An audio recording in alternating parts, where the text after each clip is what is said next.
ভারতের কাছে হেরে তীব্র সমালোচনার মুখে পড়েছিলেন পাকিস্তানের ক্রিকেটাররা। আফ্রিদি ইউসুফরা তোপ দেখেছিলেন শাদাব খানদের দিকে। এবারের কড়া জবাব দিলেন শাদাব নিজেই। নামিবিয়াকে হারিয়ে পাকিস্তানি অলরাউন্ডার মনে করিয়ে দিলেন আফ্রিদিরা ভারতকে কখনো বিশ্বকাপে হারাতেই পারেননি, একবার হলেও যা করে দেখিয়েছেন বাবর শাদাবরা।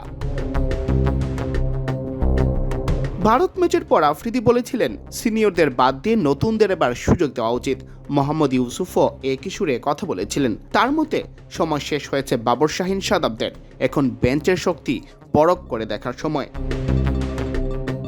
তবে নামিবিয়ার বিপক্ষে জয়ের পর আর চুপ থাকেননি শাদাব খান। সুপার 8 নিশ্চিত করার পর জবাব দিয়েছেন সরাসরি কড়া ভাষায়। তিনি বলেন, আমাদের সাবেক ক্রিকেটারদের নিজস্ব মতামত আছে, তারা পাকিস্তানের জন্য ভালো করেছেন, কিন্তু দিনের শেষে তারা কেউই বিশ্বকাপে ভারতকে হারাতে পারেননি। আমরা 2021 সালের বিশ্বকাপে ভারতকে হারিয়েছিলাম। 2021 বিশ্বকাপে পাকিস্তানকে 10 উইকেটে হারিয়েছিল বাবর আজমের পাকিস্তান। বিশ্বকাপে ভারতের বিপক্ষে পাকিস্তানের এখন পর্যন্ত একমাত্র জয় এটাই। সেই পরিসংখ্যানটাই শাদাব সামনে তুলে ধরেছেন। তিনি আরও বলেন, বিশ্বকাপে আমরা ভারতকে মাত্র একবারই হারিয়েছি।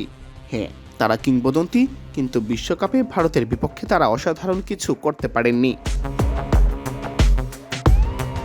শাদাব নিজেও ছিলেন অফ ফর্মে, তবে নামিবিয়ার বিপক্ষে ব্যাটে বলে জ্বলে ওঠেন। 35 রান করেছিলেন অপরাজিত, সাথে নেন 3টি উইকেট, একটি দারুণ ক্যাচও ধরেছেন।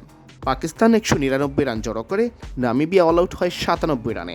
পাকিস্তান যেতে 102 রানের বিশাল ব্যবধানে, আর এই জয়ে সুপার 8-এও ওঠে তারা।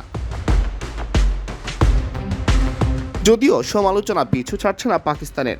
এ নিয়ে শাদাবের ভাষ্য, সমালোচনা আপনি নিয়ন্ত্রণ করতে পারবেন না, সবার নিজস্ব মত আছে। আমি ফিরে আসার পর শুধু এক ওভার খারাপ গিয়েছিল, আর সেটার জন্য অনেক কথা শুনতে হয়েছে। শাদাব আরও বলেন, আমি নিজেকে নিয়ে ব্যাখ্যা করতে চাই না, যা নিয়ন্ত্রণ করতে পারি সেদিকেই মনোযোগ দেই। খারাপ দিন আসতেই পারে, টি-20তে রানও হবে, উইকেটও পড়বে, খুব বেশি ভাবি না। সব মিলিয়ে বার্তাটা তার পরিষ্কার, মাঠে পারফর্ম করেই দিতে চান জবাব। আর বিশ্বকাপে ভারতের বিপক্ষে জয়ের ইতিহাস টেনে বুঝিয়ে দিলেন, সমালোচনার জবাব দেওয়ার মতো স্মৃতিও আছে তার ঝুলিতে। সিয়াম চৌধুরী, বিডি ক্রিক টাইম।